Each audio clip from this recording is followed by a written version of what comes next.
আমি মুখে যা বলি আমার এখানেও তাই, অন্তরে যা আছে তা মুখে বলি, আমি কোনো ওই যে মুনাফিকের মধ্যে নাই।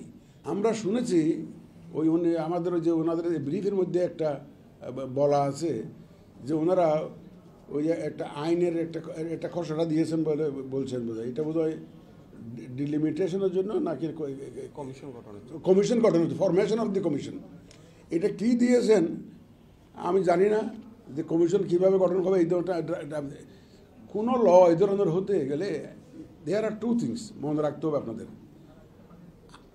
আমার জন্য আইন বানাইলে আমাকে জানাইতে হবে, নাম্বার ওয়ান। নাম্বার টু, দেশের জনগণকে জানাইতে হবে, কারণ আইন বানানোর একটা প্রসিডিউর আছে, এটা আপনাকে ওয়েবসাইটে দিতে হয়। ওয়েবসাইটে দেশের মানুষ যাতে মতামত দিতে পারে।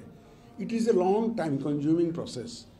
এই যদি এইভাবে যদি টাইম কিল হয়, কারণ ইউ রিমেম্বার আমাদের মাননীয় প্রধান উপদেষ্টার কিন্তু একটা টাইম লাইন দেওয়া আছে ইলেকশনের, উইথ মিনিমাম রিফর্ম উনি ডিসেম্বর বলেছেন, আর যদি একটু মেজর রিফর্ম করতে হয় উনি জুন মাস বলেছেন। কিন্তু দেখেন আমাদের এখানে মে জুন মাস বর্ষাকাল, মে জুন মাসে তো ইলেকশন সাধারণত আমরা তো অতীতে দেখি নাই এরকম যে বর্ষাকালে ইলেকশন হতে। সুতরাং এই উইন্ডোটা আমাদেরকে মাথায় রাখতে হবে। আর একটা জিনিস খেয়াল রাখবেন আপনারা, if election has to be held in December, অন্তত 2 মাস আগে তো আমাকে শিডিউল ঘোষণা করতে হবে, 1.5-2 মাস আগে শিডিউল ঘোষণা করতে হবে না?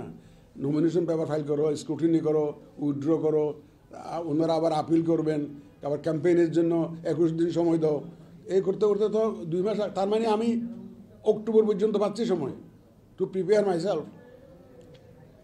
আমাকে যা কিছু করতে হবে ডিসেম্বরে ইলেকশন করতে গেলে আমাকে কিন্তু অক্টোবরের মধ্যে I have to be fully prepared with everything. কারণ অক্টোবরের শেষের দিকে তো আমাকে শিডিউল ঘোষণা করতে হবে। আপনারা ইলেকশনের কভার করেন, আপনারা জানেন, এই সমস্ত আইন কানুন জানেন। সুতরাং এটা মনে করতে হবে যে ডিসেম্বরে ইলেকশন হবে করে বসে থাকলে হবে না। সুতরাং আমাকে আইন কানুন বিধি বিধান এগুলা দ্রুত ফিক্স করে আমাকে কাজগুলা সমাধান করে, যাতে অক্টোবরের মধ্যে, অক্টোবরের যদি মানে ডিসেম্বরে যদি ইলেকশন হতে হয়, আমি সেটাই বলছি, হইতে হয় তাহলে অক্টোবরের মধ্যে যাতে আমি প্রস্তুতি নিতে পারি সেরকম ব্যবস্থা করতে হবে। আর মাঝখানে যদি বলে যে নতুন আইন করব, এই ধরনের সংস্কার করব, তাইলে কিন্তু আমার জন্য it will be a big challenge. আমার জন্য কেন, যে কেউ আসুক না কেন, it will be a big challenge, যে because of the time constraint. আমি চাচ্ছি সাইমালটেনিয়াসলি কাজগুলো করতে। এই যে ভোটার রেজিস্ট্রেশন যদি আইন কানুন ফিক্স থাকতো, এই ভোটার রেজিস্ট্রেশনের পাশাপাশি আমি ডিলিমিটেশনটা করে ফেলতাম, পার্টি রেজিস্ট্রেশনটা করে ফেলতাম, তারপর অবজারভার নিয়োগের সমস্যাটা সমাধান করে ফেলতাম, আমি প্রকিউরমেন্টটা স্টার্ট করে দিতাম। এখন সাইমালটেনিয়াসলি আমি কাজগুলো করতে পারছি না এই যে আইন কানুনের জন্য। সুতরাং এখন আমার জন্য খুব জরুরি হয়ে পড়ছে ডিলিমিটেশনটা, কারণ মানুষ অনেক আবেদন করেছে, প্রায় 1/2 শতাধিক আবেদন পড়েছে। তো আমার কাছে আসে, দেখা করতে আসে, বিভিন্ন পলিটিক্যাল পার্টির নেতারা আসে, স্যার আমার দরখাস্তটা কী হলো, স্যার আমার দরখাস্তটা কী হলো। এখন আমি তো ওনাদেরকে বলি যে আপনারা একটু অপেক্ষা করুন, সংস্কার কমিশনের রিপোর্টগুলো আসুক, তখন আমরা একটা বিবেচনা করতে পারবো। সুতরাং আমাদেরকে অতি দ্রুত এই যে আইনি বাধাগুলো দূর করতে হবে, মানুষের ডিলিমিটেশনের যে আবেদনগুলো বিবেচনার জন্য আমাদেরকে আইনি বাধা যেখানে যেখানে আছে এগুলো অপসারণ করতে হবে, খুব দ্রুত এই কাজটা করতে হবে।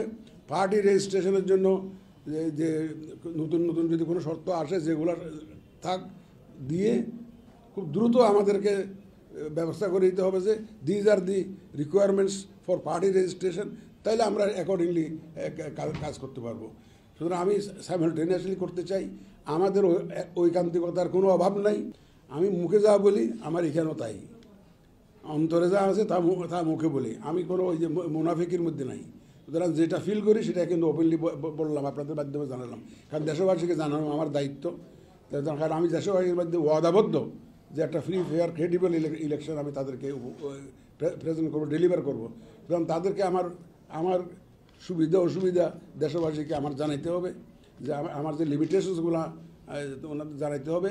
এবং এই জানানোর মাধ্যম হলেন আপনারা জানেন যে আমাদের আইনশৃঙ্খলা বাহিনীর একটা বিশাল একটা দখল গেছে 5ই আগস্টের পরে একটা বেশ দখল গেছে, পুলিশে নানা রকম সমস্যা হয়েছে, আইন শৃঙ্খলার পরিস্থিতি এখনও ওভাবে সুলওয়ানা রিকভার করা যায়নি। সুতরাং আমি চাই not to depend fully on the law enforcement agencies. I want to depend on the people of the country. আমি মানুষের উপর নির্ভর করতে চাই। আমরা একটা উৎসব মুখর পরিবেশ সৃষ্টি করতে চাই ভোটের দিন।